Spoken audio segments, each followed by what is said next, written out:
cher père, je suis embêté de prendre votre place. Vous me mettez mal à l'aise. Non, on commence, ça va? Amis du soir. Ah, ça devient de plus en plus énergique.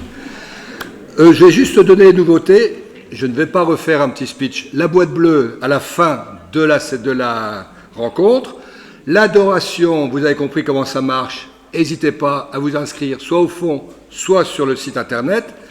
N'oubliez pas les armes des affichettes, c'est encore valable un petit moment. Il y a plein d'affichettes qui donnent encore les conférences jusque dimanche inclus. Vous mettez ça dans vos poches et vous donnez ça à vos amis autour de vous. Il y en a qui sont venus avec des amis ce soir. Donc continuez de faire la même chose, puisque chaque conférence se suffit en elle-même, donc ce n'est pas de problème. Auberge espagnole, j'espère que vous voyez un peu comment ça fonctionne. Vous allez bien sur le site, vous pouvez, moi je prends ceci, vous dites ce que vous prenez, vous dites avec combien de personnes vous venez. En tout cas, ça va faire un beau petit buffet. Si c'est espagnol, ça ne peut être que bien évidemment. Donc, bienvenue. Le calendrier, eh bien, n'hésitez pas à l'acheter. Il est encore temps, hein, on est encore dans la première semaine de carême. Autre point, voilà, il y a une affichette, alors une nouvelle affichette, parce que quand on aura fini cette retraite, on commencera à partir du 15 mars, donc mardi soir, on commencera une retraite de jeûne hydrique. Pendant 8 jours, eh bien, on ne fera que boire.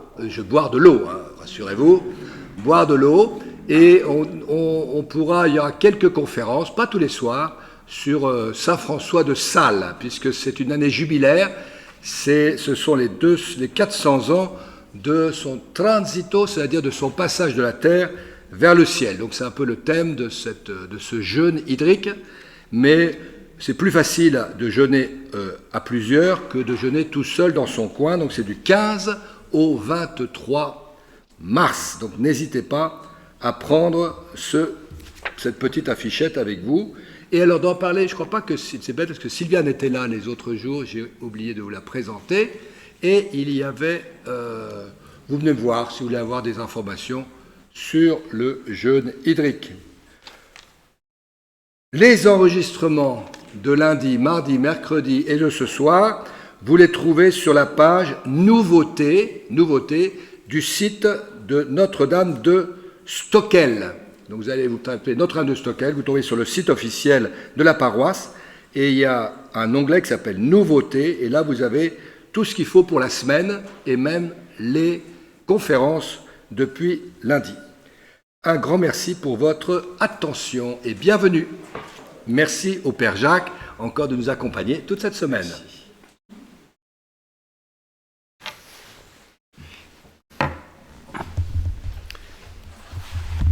Voilà, donc merci de votre présence et puis nous allons continuer notre parcours sur les béatitudes dans l'évangile de Saint Matthieu. Alors on n'entend pas?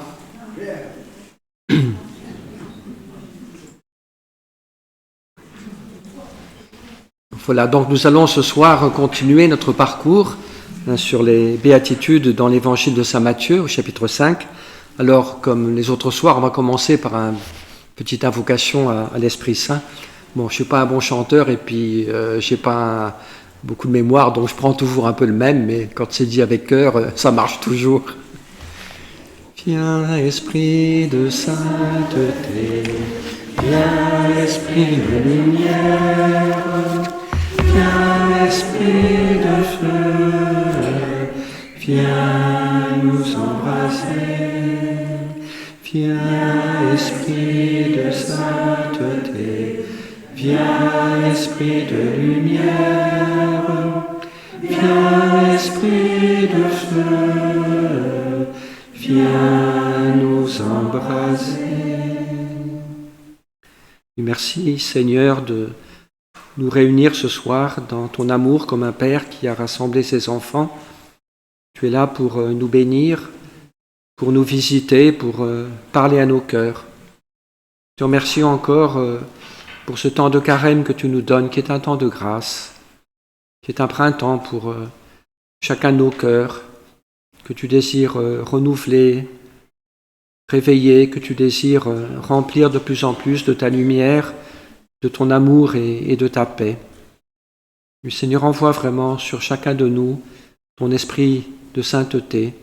Viens éclairer notre intelligence, viens réchauffer notre cœur, viens aussi guérir nos plaies, Seigneur, pour que nous puissions te servir et nous servir les uns les autres avec plus de liberté, plus de joie, plus de confiance et de force. Nous voulons nous confier aussi à la Vierge Marie, notre Mère, qu'elle nous aide à accueillir ta parole en nos cœurs. Je vous salue Marie, comble de grâce, le Seigneur est avec vous. Vous êtes bénie entre toutes les femmes, et Jésus, le fruit de vos entrailles, est béni. Sainte Marie, Mère de Dieu, prie pour nous pauvres pécheurs, maintenant et à l'heure de notre mort. Amen. Tous nos amis du ciel, priez pour nous. Voilà, donc, mais moi je peux pas, on m'a dit qu'il fallait surtout que je touche à rien, technicien. La seule chose que nous pouvons faire, c'est de...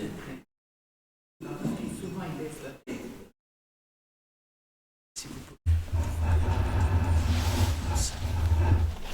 J'espère que ça marche un petit peu.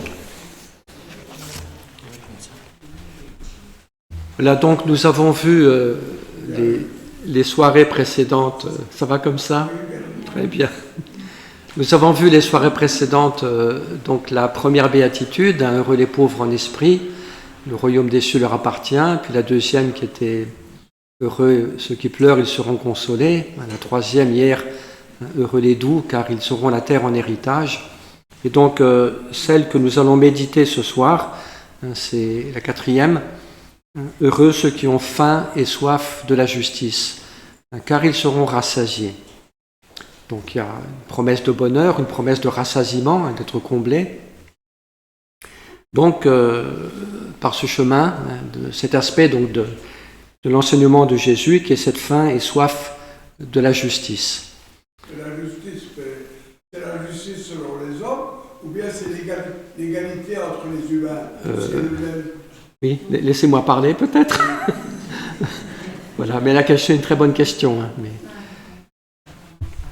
Alors justement, c'est ça qu'on va expliquer. Alors, le sens habituel du mot justice, quand nous l'utilisons entre nous, on pense évidemment tout de suite à la justice au plan des relations humaines, la justice sociale, l'équité. On pense aussi à la justice dans les relations entre les nations, les peuples, etc. Alors, ce que je veux dire d'abord, c'est que cette notion de justice, évidemment, elle est contenue dans ce que dit Jésus. Avoir faim et soif de justice, c'est aussi faire son possible pour que dans notre vie familiale, dans notre vie sociale, dans la vie du monde, eh bien, s'établisse davantage d'équité, de justice, de respect des personnes, un climat de paix, etc. Bon, donc tout ce travail, ces efforts pour une justice au sens habituel du terme, c'est évidemment très beau, très important, et c'est tout à fait ça entre tout à fait dans le sens de cette béatitude. Seulement, si vous me permettez, ce que je vais faire quand même, c'est un petit peu élargir cette signification à d'autres sens du mot justice, auxquels on pense peut-être moins spontanément. Donc l'idée de justice aussi telle qu'elle se trouve dans l'Écriture. Alors je ne vais pas faire une réflexion philosophique, théologique sur le concept de justice, mais je voudrais, en me basant surtout sur l'Écriture, essayer d'élargir un petit peu cette notion. Et donc comprendre aussi la justice dans sa dimension religieuse, parce que dans l'Écriture, et c'est un peu le fondement duquel je veux partir, quand l'Écriture, quand les psaumes, les prophètes, puis le Nouveau Testament parle de justice aussi, c'est toujours une dimension qui inclut aussi la dimension religieuse, la question du rapport à Dieu. Alors un rapport à Dieu qui évidemment doit s'inscrire, s'incarner dans une justice entre les personnes, mais c'est important de percevoir aussi ce fondement, ce sens premier, plus profond, qui a donc une dimension religieuse, autrement dit qui concerne le mystère de Dieu. Donc la première remarque que je voudrais faire, enfin la deuxième parce que je viens de faire la première, donc c'est que la justice dont nous allons parler ce soir, je l'ai déjà dit à propos d'autres béatitudes, hein, comme la douceur ou la pauvreté, que c'est d'abord une qualité de Dieu. Ça, on part de cela, cette affirmation constante dans l'Écriture, oui, que Dieu est juste. Aussi bien le Dieu de l'Ancien Testament que celui du Nouveau, qui est exactement le même, mais avec le développement du mystère trinitaire, la présence du Fils et de l'Esprit. Donc la justice est d'abord une qualité divine. Il y a un psaume qui dit « Le Seigneur est juste en toutes ses voies, il est fidèle en toutes ses œuvres ». Alors Dieu est juste, pourquoi ? Parce qu'il ne fait pas exception de personne, parce qu'il traite chacun avec une parfaite équité, une totale vérité. C'est pas quelqu'un qui se laisse acheter ou qui se laisse corrompre. Alors cette justice divine, je dirais qu'évidemment c'est une certaine exigence pour nous, pour l'homme, parce que face à cette justice, cette vérité de Dieu, évidemment, je dirais qu'on ne peut pas prendre des faux fuyants à droite ou à gauche pour essayer de l'oublier ou de ne pas l'accueillir dans notre vie. Mais ce que je dirais aussi tout de suite, c'est qu'il y a une exigence de vérité, d'authenticité dans évidemment cette justice de Dieu. Ça nous invite à une responsabilité par rapport à nos choix, par rapport à nos actes. Mais c'est important aussi de percevoir que dans cette notion de justice, il y a aussi pour nous une invitation à une grande confiance. Thérèse de l'Enfant Jésus, elle disait la chose suivante, elle disait que je compte autant sur la justice de Dieu que sur sa miséricorde. À une époque, on avait une idée de la justice de Dieu un petit peu, parfois un peu trop sévère. Elle dit « J'espère autant de la justice de Dieu que de sa miséricorde ». Parce que dire que Dieu est juste, oui, ça veut dire que Dieu est fidèle à son amour, que Dieu ne revient pas en arrière de ses promesses. Ça veut dire aussi que Dieu tient compte de nos fragilités. Oui, Dieu ne demande pas plus que ce que nous sommes capables de faire. Et puis parfois il demande plus, mais là il donne plus aussi. Oui, c'est saint Augustin qui disait « Dieu donne ce qu'il ordonne ». Oui, quand Dieu demande quelque chose, et bien en même temps il accorde la grâce. Il est juste, vous voyez. Enfin, il y a un beau passage de sainte Thérèse de l'Enfant Jésus où elle médite sur le commandement de l'amour. Tu aimeras, aimez-vous les uns les autres comme je vous ai aimé. Et elle mesure à quel point c'est exigeant. Aimer l'autre comme le Christ l'a aimé, ça va loin. Mais c'est très beau parce que tout de suite elle réagit comme ça en disant « Écoute Seigneur, je sais que si tu me demandes cela, c'est parce que tu vas l'accomplir en moi. » Et j'aime ce commandement, elle a ces paroles, ce commandement de la charité. Elle dit « J'aime ce commandement parce qu'il me donne l'assurance que c'est Jésus qui va venir en moi. » Que l'Esprit Saint viendra au secours de nos faiblesses et me permettra de réaliser ce que Dieu me demande. Ça, vous voyez, c'est un très bel aspect de la justice de Dieu. Dieu ne demande pas des choses impossibles. Mais il nous accorde la grâce nécessaire. Alors cette grâce, il faut la demander, il faut la désirer, il faut prendre les moyens de l'obtenir, évidemment. C'est pas toujours les choses toutes cuites comme ça qui nous tombent dessus. Mais en tout cas, c'est très important, vous voyez. Oui, Dieu est fidèle à son amour, à sa vérité, puis notre Dieu est aussi un Dieu qui veut nous sauver. On verra après que c'est un sens très important du mot justice dans l'Écriture, c'est aussi pratiquement la même chose que le mot salut. Je vous cite un psaume, un passage du psaume 135, où on associe justement le terme de justice avec d'autres termes, et c'est très beau. Voilà comment parle le psalmiste. « Je n'ai pas caché ta justice au profond de mon cœur. J'ai dit ta fidélité, ton salut. Je n'ai pas caché ton amour et ta vérité à la grande assemblée. » Oui, c'est très intéressant de voir quels sont un peu les synonymes du mot justice qui sont indiqués dans ce psaume. C'est fidélité, salut, Dieu qui sauve, Dieu qui est fidèle, amour et vérité. Oui. Donc c'est en ça que Dieu est juste, dans ce sens qu'il nous aime, qu'il nous sauve, qu'il est fidèle, qu'il est vrai, qu'il n'abandonne pas ceux qui espèrent en lui, qu'il entend la prière du pauvre, comme on l'a dit longuement lors de la première soirée. Et puis aussi, donc, de manière un peu plus insistante encore, il y a beaucoup de textes de l'Écriture, dans les psaumes aussi, ou dans le Nouveau Testament, chez saint Paul par exemple, qui associent donc la justice de Dieu avec le salut. Dire que Dieu est juste, ça veut dire que Dieu est celui qui justifie. Autrement dit, celui qui transforme le cœur, qui fait que celui qui était un pécheur, qui était condamné par le mal dont il était coupable, eh bien cet homme est justifié. Il devient juste. C'est tout ce thème de là. Il devient un juste. Faut faire attention. Oui, le pécheur, par la grâce de Dieu, par la grâce de l'Esprit Saint, par le sang du Christ qui nous purifie de toute faute, eh bien, celui qui était pécheur, condamné, devient juste. Il peut accéder au salut, à la gloire, il peut devenir enfant du Père, et ainsi de suite.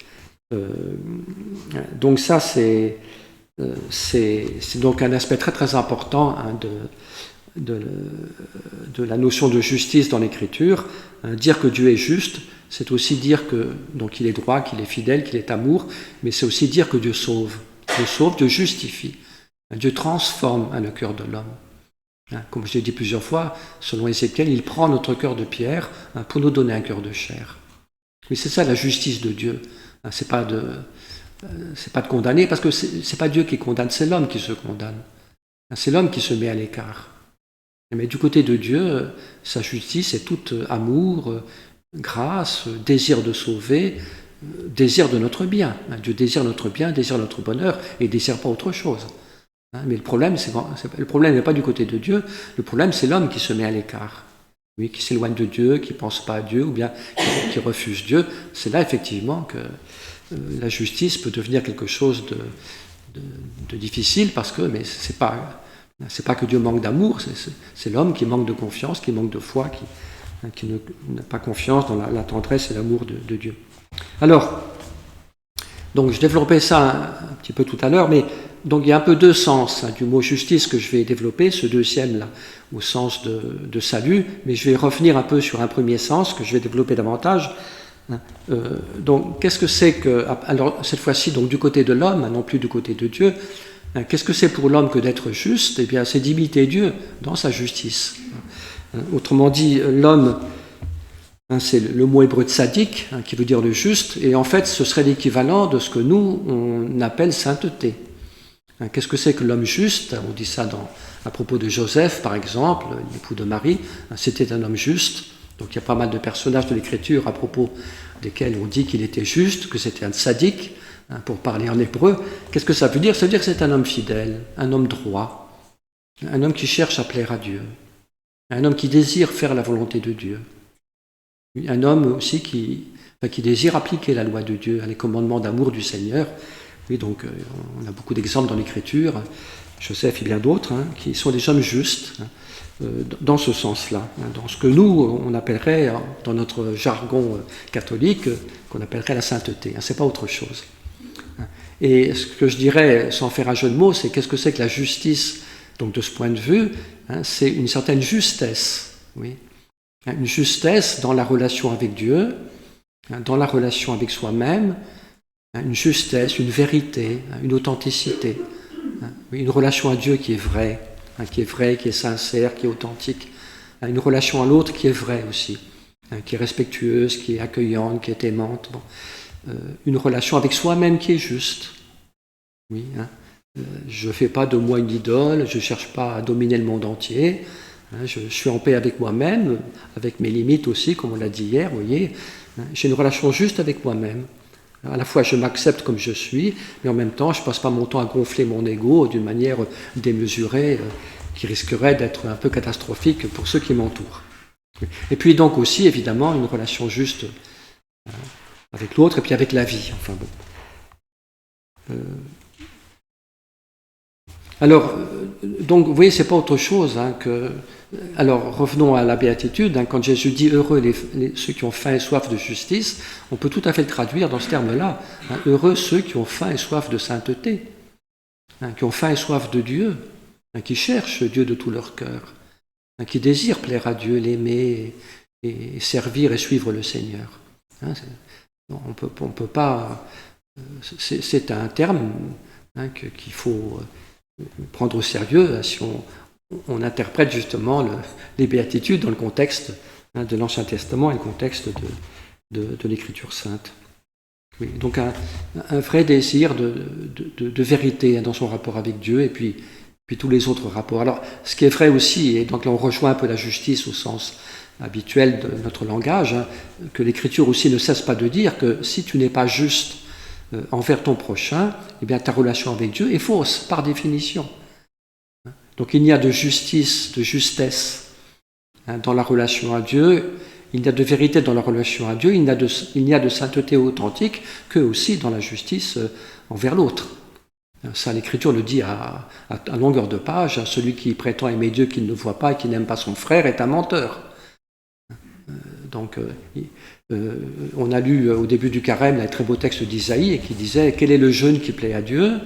C'est pas de courber la tête sous la cendre et puis de jeûner et de se mettre sur le sac et puis on continue à se bagarrer à coups de poing et puis à maltraiter ses ouvriers. Non, quel est le jeûne qui plaît à Dieu? C'est de défaire les chaînes injustes, de donner du pain à celui qui a faim, de libérer l'opprimé, de vêtir celui qui est nu.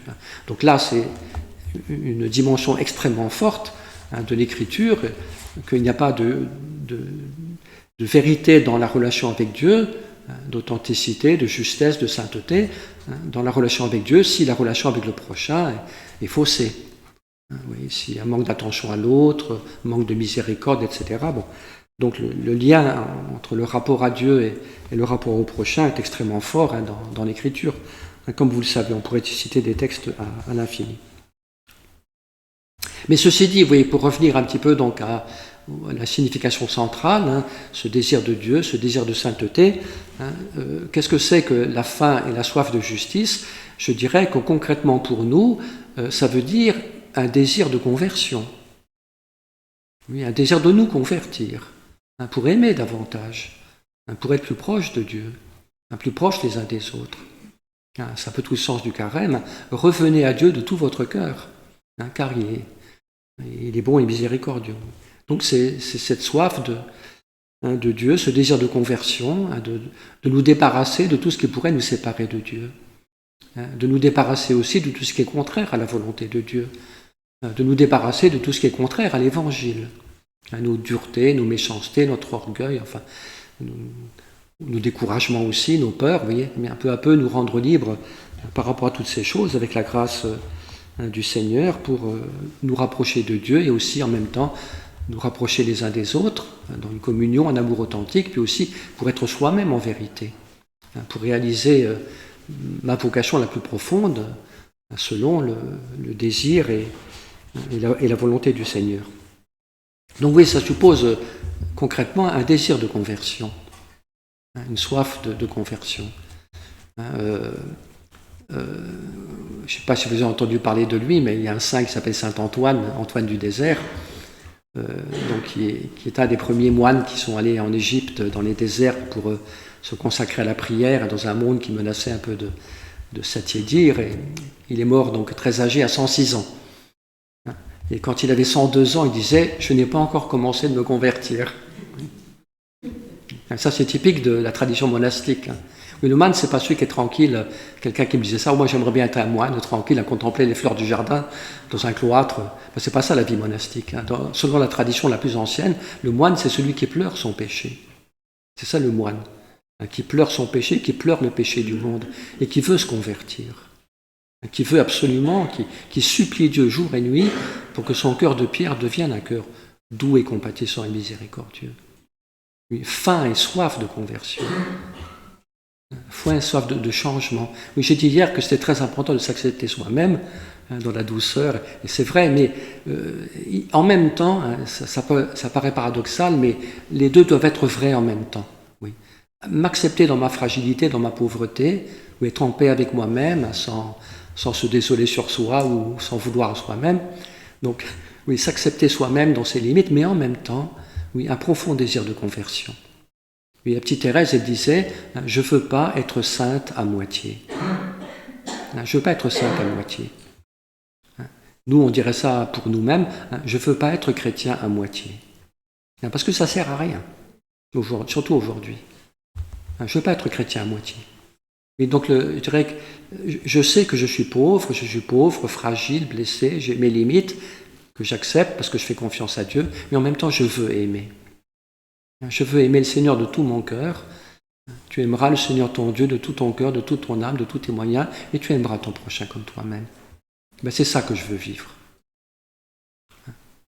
Et la conversion, oui, c'est pas simplement un changement moral un peu extérieur, mais c'est aimer de manière plus profonde et plus vraie. Et aimer de tout son cœur.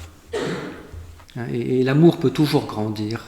Ce qui est très beau, c'est qu'il y a des domaines de notre vie où parfois on ne peut plus grandir beaucoup parce qu'on est trop vieux ou bien la mémoire est déjà saturée.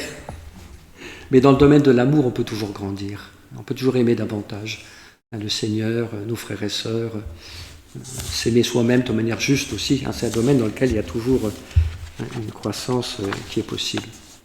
Donc pour moi, c'est une des manières d'interpréter les paroles de Jésus. Heureux celui qui a faim et soif de justice, heureux celui qui a faim et soif de vérité, de sainteté, d'amour, et qui désire profondément grandir dans l'amour, parce qu'il sera rassasié, il sera comblé.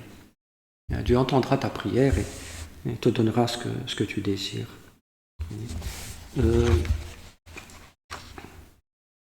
Oui, donc un désir de conversion.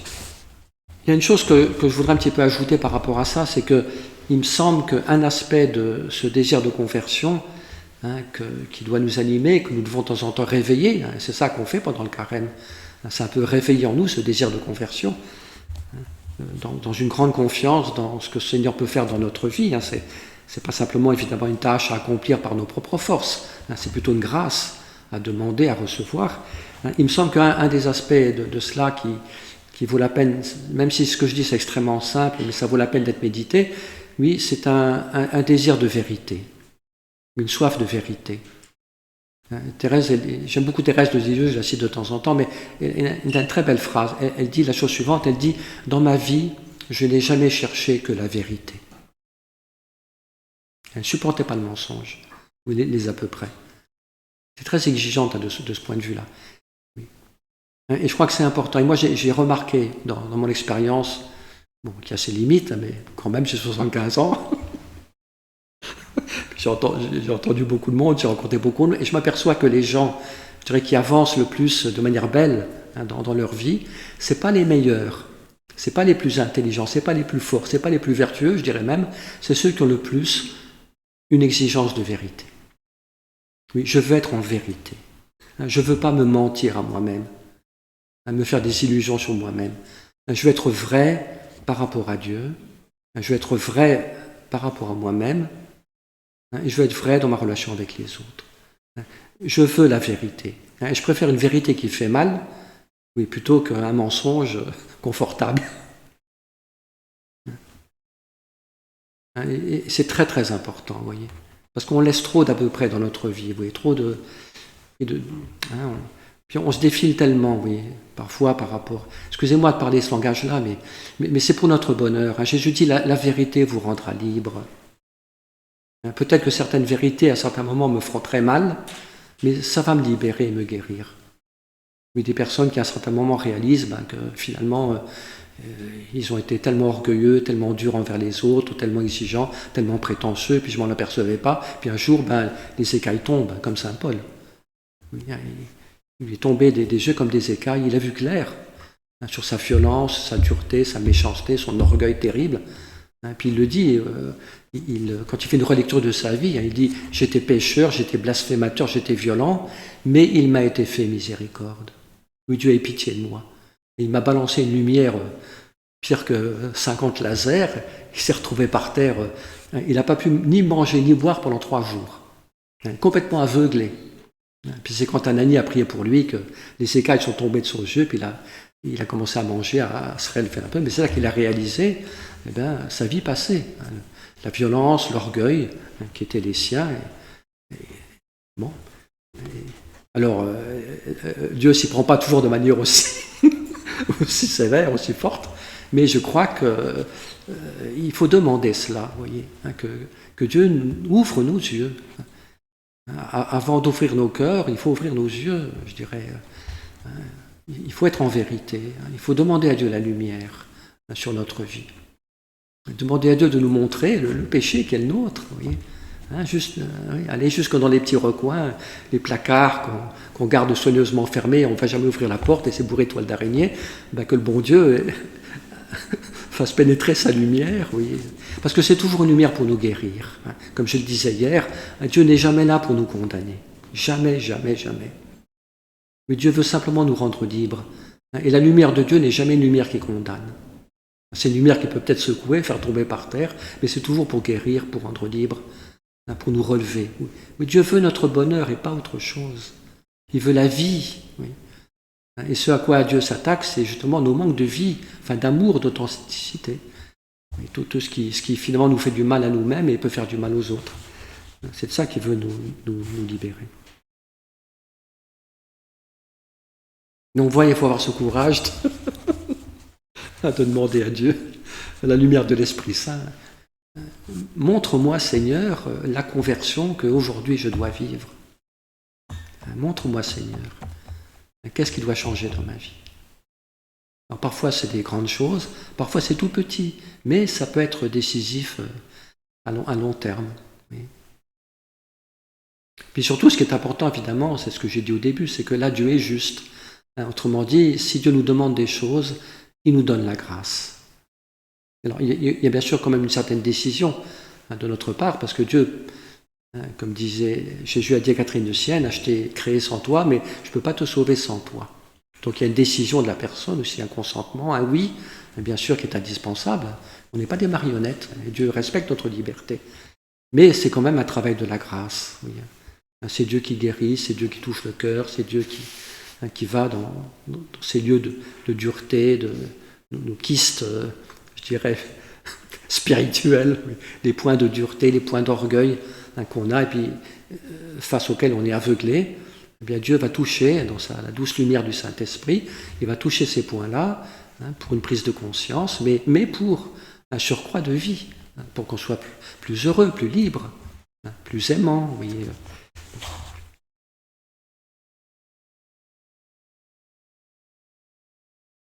Donc voilà, c'est une manière d'interpréter la béatitude. Heureux ceux qui ont faim et soif de vérité, car ils seront rassasiés.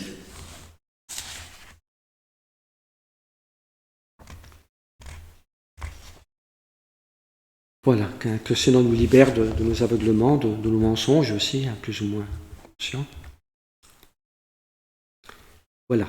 Alors, ensuite, j'ai dit tout à l'heure que le deuxième grand axe, deuxième signification importante du mot salut dans l'Écriture, du mot justice dans l'Écriture, ce n'est pas autre chose que le salut. Donc avoir faim et soif de justice, ça veut dire avoir faim et soif que le monde soit sauvé.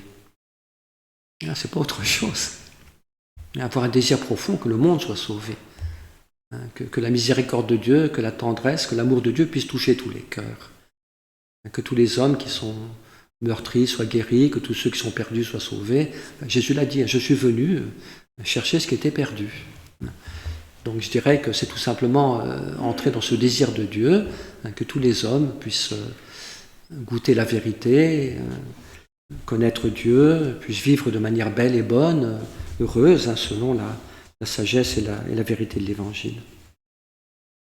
Alors je vais vous citer simplement quelques passages de l'Écriture qui sont très beaux dans l'Ancien Testament, qui expriment justement ce désir de justice du côté de Dieu. Parce que si je dirais que nous sommes invités à avoir faim et soif de justice, mais de salut, mais s'il y a quelqu'un qui a faim et soif de nous sauver, bien plus que nous, c'est Dieu. Jésus sur la croix, qu'est-ce qu'il a crié? J'ai soif. C'était pas simplement la gorge qui lui brûlait parce que dans ses souffrances, mais comme tous les saints l'ont compris, comme Mère Teresa, vous savez que Mère Teresa, elle était bouleversée par cette parole de Jésus, j'ai soif. Et elle a compris la soif de Jésus, et le désir qu'il avait de nous sauver, de nous visiter, de nous guérir, de nous renouveler, de nous purifier. Puis elle a senti que l'appel qui était le sien, c'était d'étancher cette soif de Jésus, en servant Jésus dans les pauvres. Mais dans toutes les chapelles du monde entier où il y a des sœurs de Mère Teresa, il y a la phrase qui est écrite sur le mur, là, j'ai soif. C'est cette soif de Jésus, cette soif de Dieu.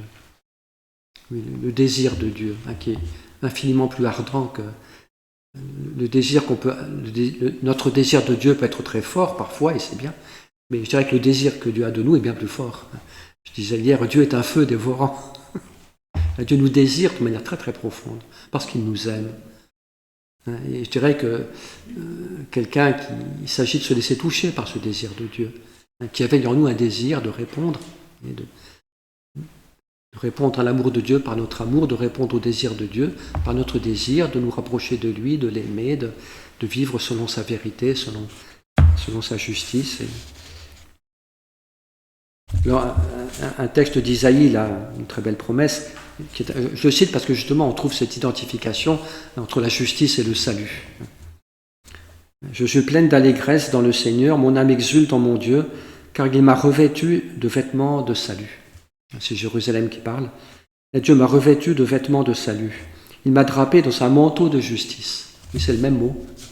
Dans un manteau de justice, enfin, la même réalité, comme l'époux qui se coiffe d'un diadème, comme la fiancée qui se pare de ses bijoux.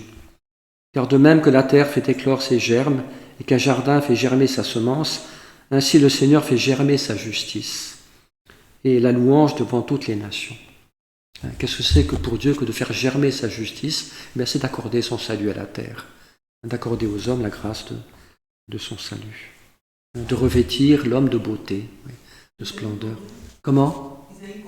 Alors c'est Isaïe 61, versets 10 et 11. Puis j'en lis un autre, un peu dans la même veine. L'image qui est beaucoup utilisée dans Isaïe, qui est très belle, c'est Dieu qui veut épouser. Oui, Jérusalem, désolée, abandonnée, désertée, humiliée, où Dieu vient l'épouser, pour en faire une reine, une princesse, la couronner de gloire et d'honneur, la revêtir de beauté. C'est toutes les images qu'on trouve dans Isaïe, puis ailleurs, qui sont absolument splendides, qui expriment de manière poétique, justement, cette œuvre de justice, qui est une œuvre de salut, que Dieu veut opérer envers ses enfants. Tu seras une couronne de splendeur dans la main du Seigneur, un turban royal dans la main de ton Dieu. On ne te dira plus délaissé, et de ta terre on ne dira plus désolation, mais on t'appellera mon plaisir éternel. Et ta terre sera appelée épousée, épousée par Dieu. Car le Seigneur trouvera en toi son plaisir, et ta terre sera épousée. Comme un jeune homme épouse une vierge, ton bâtisseur t'épousera. Et c'est la joie de l'époux au sujet de l'épouse que ton Dieu éprouvera à ton sujet. Oui, c'est des paroles absolument merveilleuses. Oui, Dieu qui veut épouser l'humanité. Oui, chacun de nous, dans sa pauvreté, dans sa fragilité, dans sa misère, Dieu veut nous épouser, pour nous revêtir de sa beauté, de sa gloire. Comme un jeune homme épouse une vierge, ton baptiseur t'épousera. C'est ça être chrétien, c'est se laisser épouser par Dieu. C'est ça le baptême. Et c'est la joie de l'époux au sujet de l'épouse que ton Dieu éprouvera à ton sujet. Oui, Dieu se réjouira de chacun de ses enfants, comme le fiancé se réjouit de sa fiancée. Donc c'est ça la faim et la soif de justice. Eh bien, c'est la faim et la soif que vienne le salut de Dieu, c'est la faim et la soif du royaume, c'est la faim et la soif pour le renouvellement de toutes choses, pour le salut de toute créature. Et c'est comme ça que se conclut l'Écriture. À la fin du livre de l'Apocalypse, il y a des paroles très belles. L'esprit et l'épouse disent viens, que celui qui entend dise viens, et que l'homme assoiffé s'approche, que l'homme de désir reçoive l'eau de la vie gratuitement. Et on trouve de nouveau l'idée de soif, de désir. Que l'homme assoiffé s'approche, que l'homme de désir reçoive l'eau de la vie gratuitement. Et cette eau de la vie que le Seigneur désire nous donner en abondance. Eh bien, bienheureux ceux qui en ont soif. Puis ça se termine par l'invocation « Maranatha, viens Seigneur Jésus ». L'époux et l'épouse disent « Viens Seigneur ». C'est l'Église qui, sans esprit, pour la venue du royaume, pour la venue du Seigneur. « Viens Seigneur Jésus ». Maranatha. À chaque messe, après la consécration, il y a cette prière, il y a des formules différentes, mais « Viens Seigneur Jésus ». Dans l'Eucharistie, c'est l'époux qui nous visite, déjà, qui nous visite, qui demeure en nos cœurs, qui nous purifie, qui nous revêt de beauté, mais cette rencontre avec l'époux que nous vivons aujourd'hui nous donne soif de davantage, soif des noces définitives où toute l'humanité sera transfigurée, transformée dans la lumière de Dieu quand Dieu viendra pour l'épouser de manière définitive. Bon, c'est le très beau texte qu'on lisait l'autre soir sur la Jérusalem qui vient comme une fiancée épousée pour son époux, et puis Dieu essuiera toute larme de leurs yeux. Tout ce mystère de consolation aussi, qui est lié à la présence du royaume, à la venue du royaume.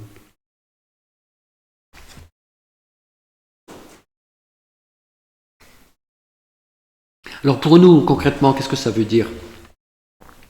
Oui, ça veut dire, eh bien, laissons-nous toucher, vous voyez, par ces paroles de Dieu.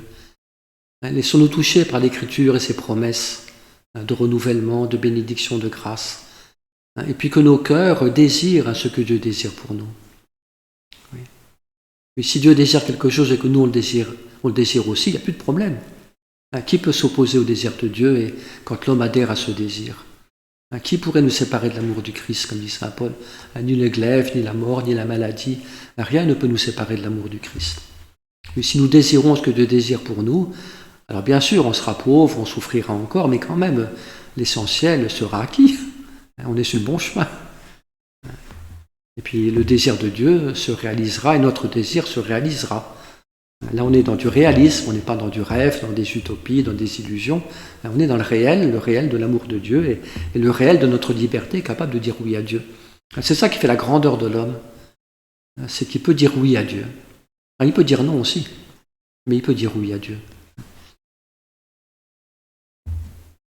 De toute façon, pour que l'épouse se laisse épouser, il faut qu'elle donne son consentement. Sinon, le mariage n'est pas valide.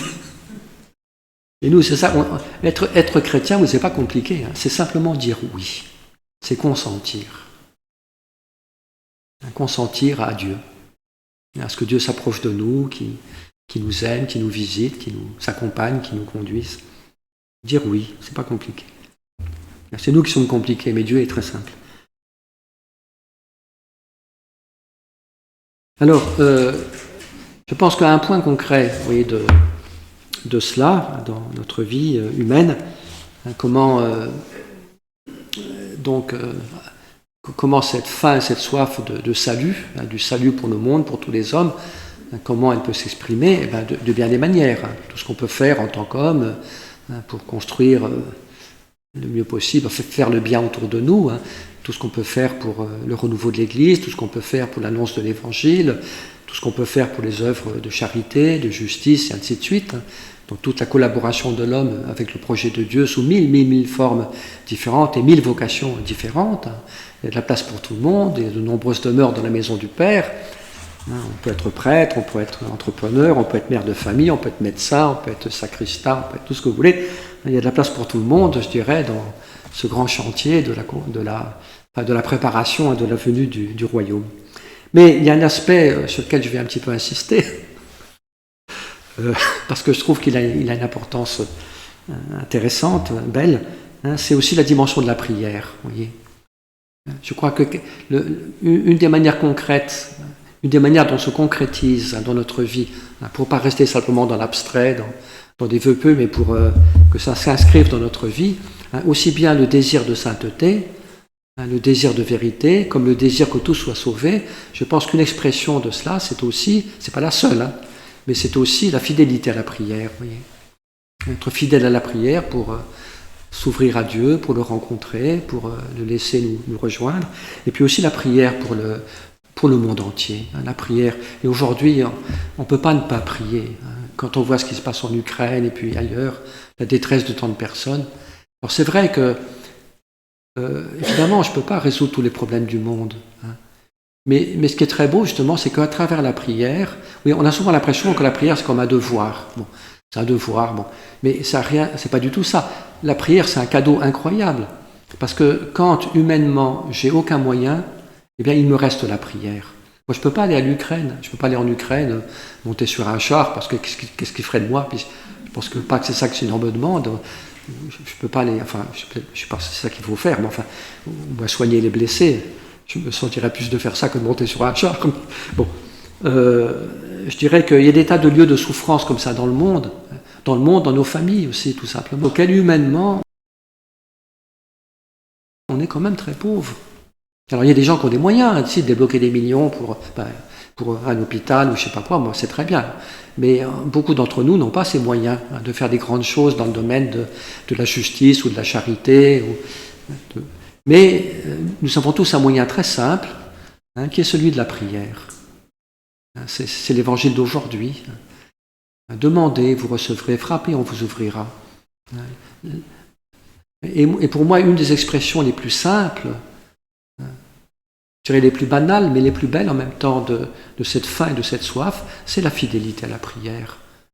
Selon nos possibilités, de prendre des petits moments comme ça, assez régulièrement, pour nous mettre face au Seigneur, face à la lumière, à la sagesse de Dieu, qui nous communique sa vérité, puis aussi supplier Dieu pour le monde, pour la purification de l'Église, pour le renouveau, pour la paix dans le monde, vous voyez, et je vais vous lire un texte très beau du prophète Isaïe là-dessus.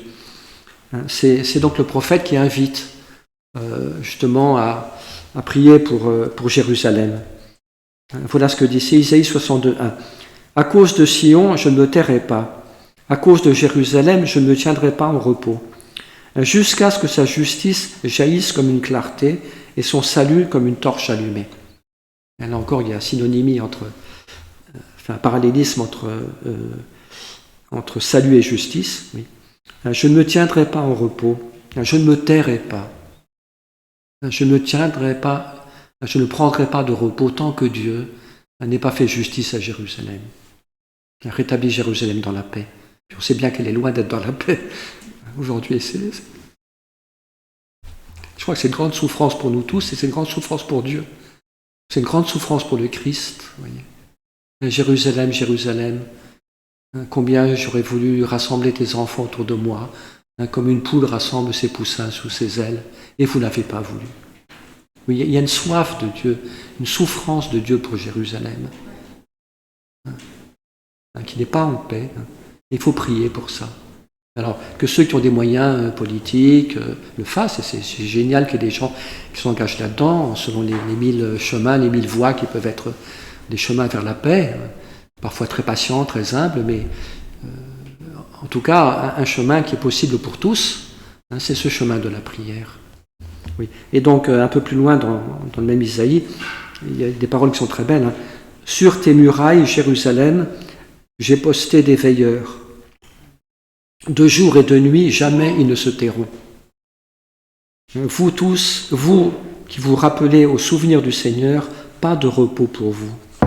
Ne lui accordez pas de repos, qu'il n'ait établi Jérusalem et fait d'elle une louange au milieu du pays.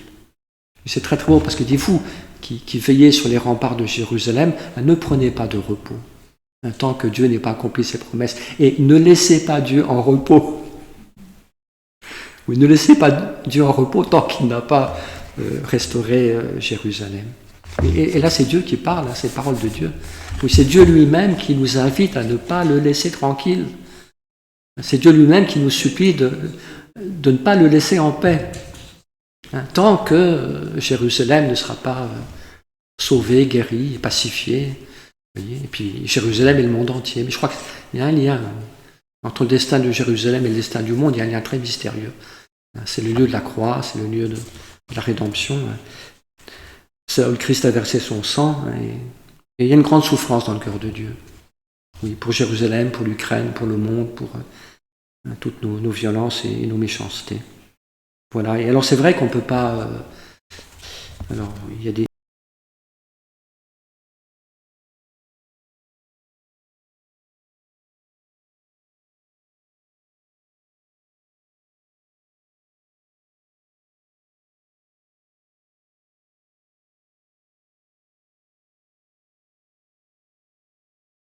Ils s'appellent différents, mais qu'au moins une petite part de notre temps soit aussi consacrée à l'intercession pour le monde.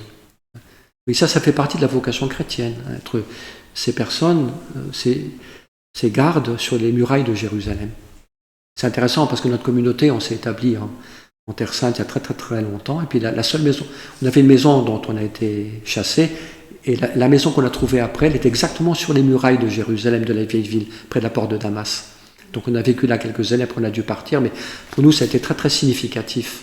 Et tout de suite, quand on a trouvé cette maison sur les murs sur les murs de Jérusalem, et immédiatement, on a pensé à ce texte d'Isaïe, sur tes murailles, Jérusalem. Enfin, il y a un très beau chant, même, je ne veux pas le chanter parce que je chante faux, mais il y a un très très beau chant qu'on a chanté sur ces paroles d'Isaïe.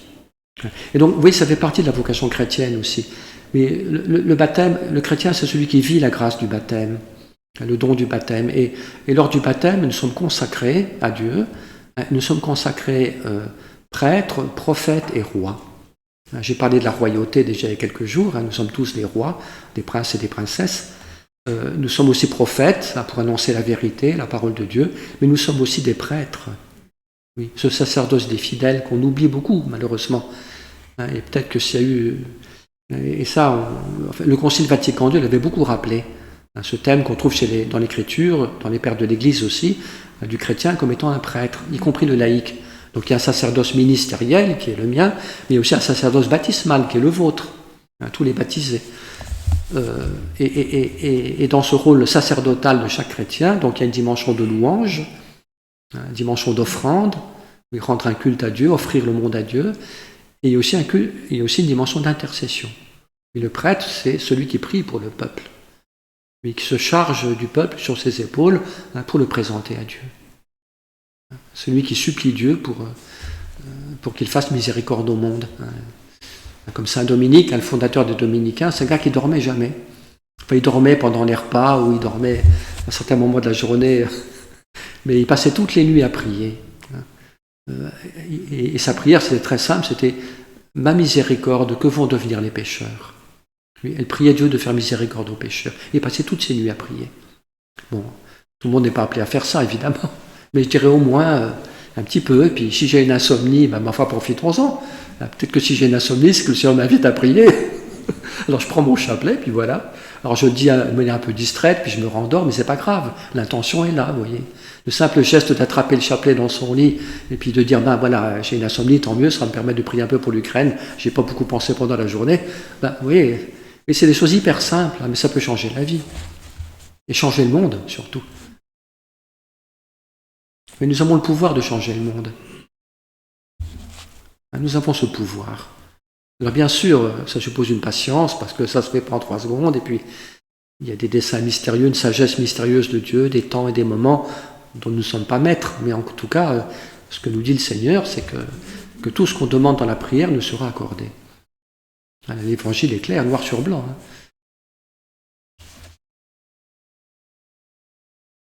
Je vous lis aussi un autre beau texte, justement, de supplication, c'est dans le livre des Lamentations de Jérémie, justement, cette tristesse sur la destruction de Jérusalem. Donc, c'est le livre des Lamentations, chapitre 2, verset 18 et suivant. Un cri donc vers le Seigneur, rempart de la fille de Sion. La fille de Sion, c'est Jérusalem. Un cri vers le Seigneur, rempart de Jérusalem. Laisse couler tes larmes comme un torrent jour et nuit. Laisse couler tes larmes comme un torrent jour et nuit. Ne t'accorde pas de relâche, que tes yeux n'aient pas de repos. Debout, pousse un cri dans la nuit, au commencement des veilles. Répands ton cœur comme de l'eau devant la face du Seigneur. Élève vers lui tes mains pour la vie de tes petits-enfants qui défaillent de faim à l'entrée de toutes les rues. Répands ton cœur comme de l'eau devant le Seigneur. Élève tes mains pour la vie des petits-enfants, tous ceux qui sont meurtris et maltraités dans le monde entier. Laisse couler tes larmes comme un torrent. J'ai parlé hier des larmes qui seront consolées.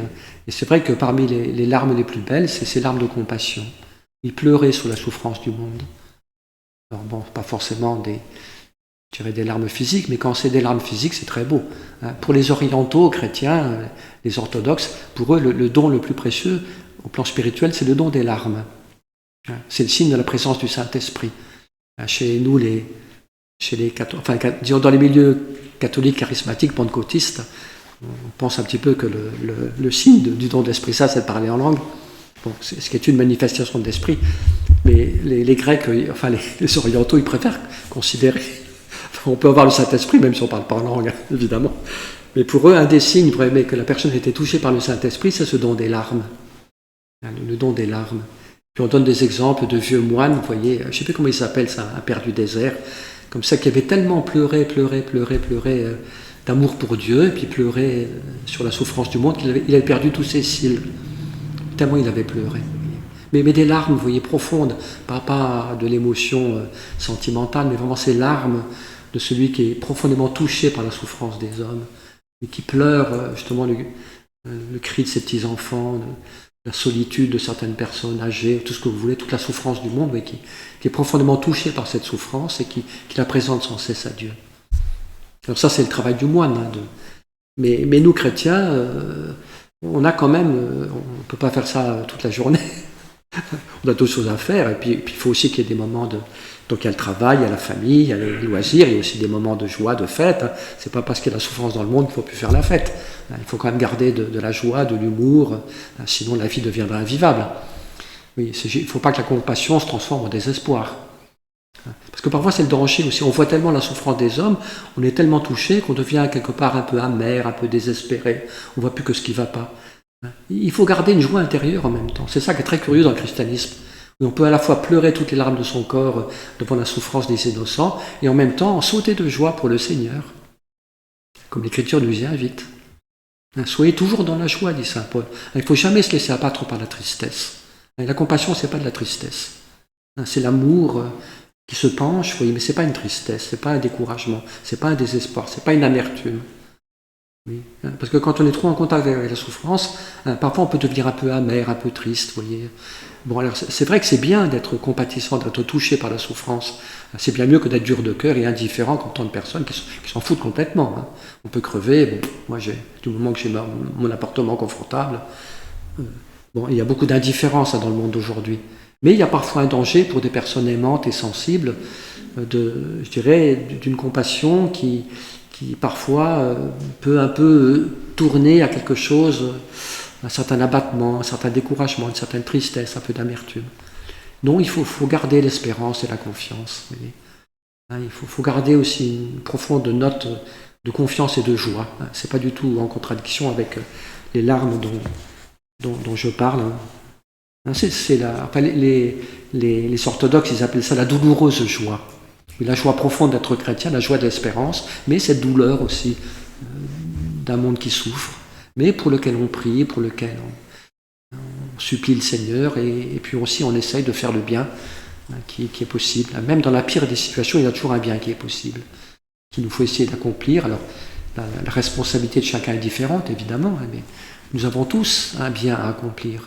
Puis aussi à travers tout simplement notre travail, notre métier, notre attention à nos élèves, si je suis prof. Vous voyez, ça ne veut pas dire qu'on doit s'enfermer dans des monastères, tout ce que je dis là. Je parlais des laïcs. Alors peut-être que j'insiste un peu sur cette fibre spirituelle parce que c'est justement mon boulot en tant que prêtre. Donc on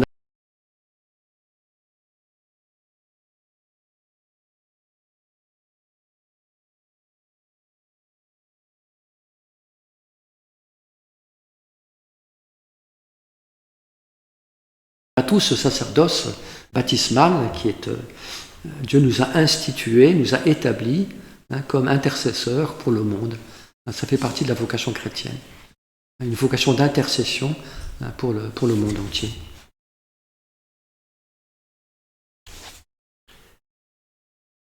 Alors, quelle heure il est là? Faut pas que je sois trop long. Non, mais je crois que je vais m'arrêter. Oui, donc vous voyez cette parole de Jésus, heureux ceux qui ont faim et soif de la justice et seront rassasiés, c'est quand même des choses qui vont très profond. Puis c'est aussi une question qui nous est posée. Oui, la faim, la soif, c'est le symbole du désir humain. C'est le symbole du désir, la faim, la soif. Donc ça nous renvoie un peu cette question. Quand on fait un chemin de carême, de temps en temps, on fait un petit examen de conscience. Alors, ça ne veut pas dire qu'il faut se regarder le nombril, mais ça veut dire qu'il faut se poser quelques questions à la lumière de l'Écriture. Et donc, la question que nous pose cette béatitude, c'est la question suivante. Quel est ton désir le plus profond?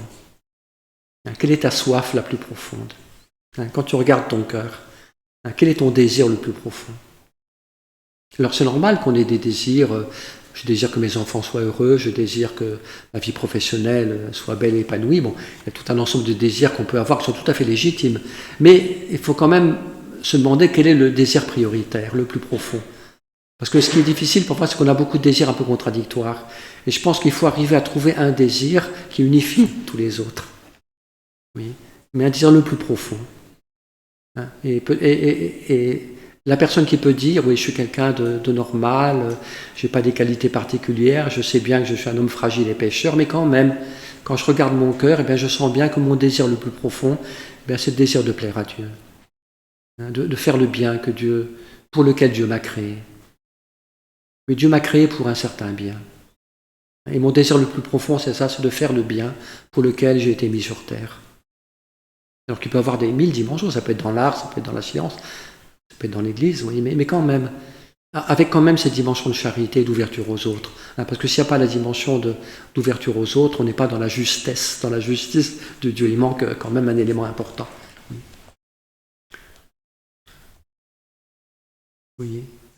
Et donc celui qui peut dire ça, oui, quand je peux reconnaître, quand j'essaie d'être en vérité, justement, par rapport à ce qu'il y a dans mon cœur, eh bien, c'est vrai que mon désir le plus profond, c'est le désir de faire le bien pour lequel Dieu m'a mis sur terre.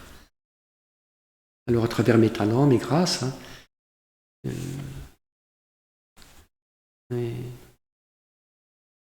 c'est beau de pouvoir dire ça, et puis c'est beau aussi peut-être de demander à l'Esprit Saint justement de réveiller en nous un désir, de mettre en nous une soif, une confiance, pour que parmi tous nos désirs, il y ait aussi ce désir de rechercher Dieu, de plaire à Dieu, de vivre l'Évangile, de vivre une vraie vie chrétienne, et que ce désir soit aussi part des désirs qui habitent notre cœur. Puis un désir qui est basé sur la confiance, oui. Parce que parfois, ça arrive dans la vie qu'on ait des grands désirs, puis à un moment, on les laisse tomber. Oui, parce qu'on se décourage, on voit trop sa pauvreté, on voit aussi les limites du monde, oui. Un des grands dangers du désir, c'est soit de partir sur des choses qui nous coupent de Dieu, soit de s'éteindre, oui, par découragement, par manque d'espérance. Et donc, c'est là qu'est tellement importante l'espérance, oui, la foi, la confiance, l'espérance, parce que ça renouvelle le désir. Quand il était un petit peu affaibli à cause d'échecs qu'on a vécus ou de difficultés qu'on a traversées. Bon, je m'arrête, je ne veux pas aller plus loin. Et on va prendre un petit moment de prière tout simple, là, comme les autres soirs, pour nous confier au Seigneur. Là, s'il y a des personnes qui ont des questions, elles pourront les poser, mais après, on va d'abord prier pour permettre à ceux qui doivent partir tôt de le faire. Et puis, s'il y a des personnes qui veulent après ça rester pour qu'on pose des questions, je serai à leur disposition. Voilà, Seigneur, nous te rendons grâce. Mais merci, Seigneur, d'être venu pour nous sauver. Merci, Seigneur, d'être notre Père, d'être ce Dieu juste, ce Dieu bon, miséricordieux, ce Dieu qui désire le salut, la vie pour toutes ses créatures. Merci, Seigneur, toi qui as soif de sauver le monde, toi qui voudrais tant donner la paix au monde, donner la paix à Jérusalem et au monde entier. Merci pour ta compassion, Seigneur. Merci, Seigneur, pour les larmes que tu as versées sur Jérusalem et les larmes que tu as versées sur le monde. Merci encore plus pour le sang que tu as versé, Seigneur, justement pour guérir le corps de l'homme. Oui, Seigneur, en versant ton sang, tu peux guérir le cœur de l'homme de toute dureté, de toute indifférence, de toute peur, de toute fermeture aussi. Et nous croyons que tu peux nous donner un cœur nouveau, Seigneur. Comme tu l'as dit dans l'Écriture par ton prophète Ézéchiel. Je répandrai sur vous une eau pure et vous serez purifiés. Je vous donnerai un cœur nouveau, un esprit nouveau. Je prendrai de votre poitrine votre cœur de pierre pour vous donner un cœur de chair. Oui, répands sur nous ton esprit, Seigneur, renouvelle notre cœur. Et fais que notre cœur puisse vraiment se tourner vers toi, se tourner de plus en plus vers le bien, vers la vie, puisse se tourner vraiment vers l'amour, puisse se tourner vers les autres aussi, dans la compassion, la miséricorde.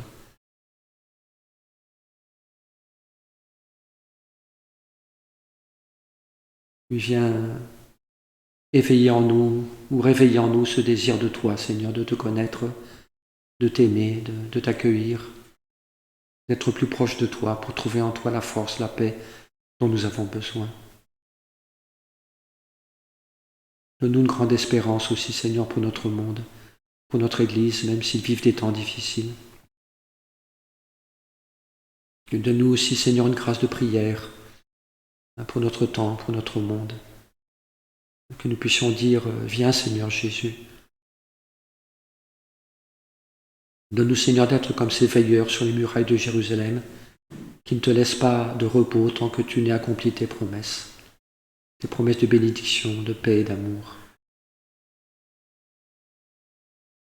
Merci pour la puissance de la prière, Seigneur. Merci parce que par la prière, nous pouvons visiter tous les lieux de souffrance, tous les lieux de guerre, de détresse, de solitude, de maladie. Et merci parce que nous pouvons élever les mains vers toi et te présenter le monde entier, te présenter aussi tous nos proches qui souffrent, qui sont en difficulté, qui sont malades ou en détresse. Et nous avons ce pouvoir, Seigneur, de te présenter le monde, de te l'offrir. Nous le faisons simplement avec confiance. Et Seigneur, nous demandons vraiment ce soir d'étendre ta bénédiction sur le monde entier. Sur Jérusalem, sur l'Ukraine, sur tous les pays en guerre, tous les lieux de violence, au Moyen-Orient, en Afrique aussi, dont on parle beaucoup moins, mais il y a beaucoup de lieux de violence aussi.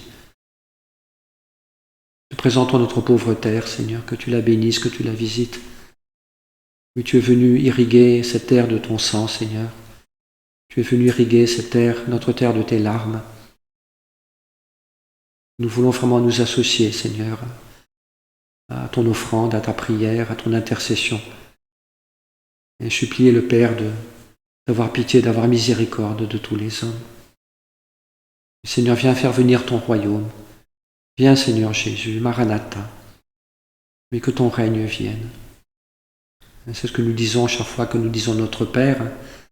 C'est d'abord pour ça qu'on prie. Que le nom de Dieu soit sanctifié, que Dieu soit connu, soit aimé comme Dieu.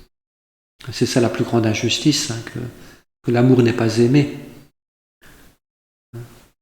Prions pour que l'amour soit aimé, pour que le nom du Père soit sanctifié, pour que son règne vienne, pour que sa volonté soit faite sur la terre comme au ciel. Voilà notre prière.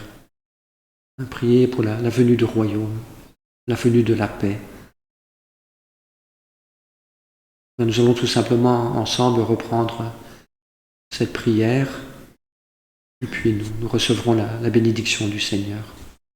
Là, tous ensemble, on va élever, ouvrons nos mains, tournons nos mains vers le Père pour dire cette prière que Jésus nous a enseignée. Notre Père, qui es aux cieux, que ton nom soit sanctifié, que ton règne vienne, que ta volonté soit faite sur la terre comme au ciel. Donne-nous aujourd'hui notre pain de ce jour. Pardonne-nous nos offenses, comme nous pardonnons aussi à ceux qui nous ont offensés. Et ne nous laisse pas entrer en tentation, mais délivre-nous du mal. Confions-nous aussi à la Vierge Marie, la Reine de la paix. Je vous salue Marie, pleine de grâce. Le Seigneur est avec vous. Vous êtes bénie entre toutes les femmes, et Jésus, le fruit de vos entrailles, est béni. Sainte Marie, Mère de Dieu, priez pour nous pauvres pécheurs, maintenant et à l'heure de notre mort. Amen. Le Seigneur soit avec vous. Que de Tout-Puissant et Miséricordieux vous bénisse et vous garde, le Père, le Fils et le Saint-Esprit. Voilà, je vous souhaite une très bonne soirée. Amis du soir, bonsoir.